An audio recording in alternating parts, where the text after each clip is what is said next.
এত সাহস হলো না। ঝাল লেগে গেছে।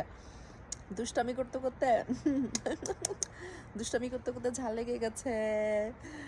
আমার গাছের মরিচ দেখতে কি সুন্দর লাগতেছে, মাশাল্লাহ মাশাল্লাহ। 10 বছর হয়ে গেছে গাছের বয়স। প্রতি বছর মাশাল্লাহ এই গাছটা আমাকে অনেক মরিচ দেয়।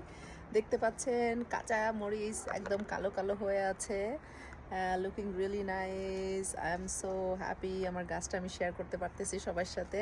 তবে নাগামরিচের জন্য ওয়েট করতেছি। নাগামরিচের কিছুতেই নাগামরিচটা মানে করতে পারতেছি না। আবারও গাছ লাগিয়েছি, ইনশাল্লাহ যদি হয় শেয়ার করব। বাট আনটিল নাগামরিচ, I am so happy with my Thai chilli.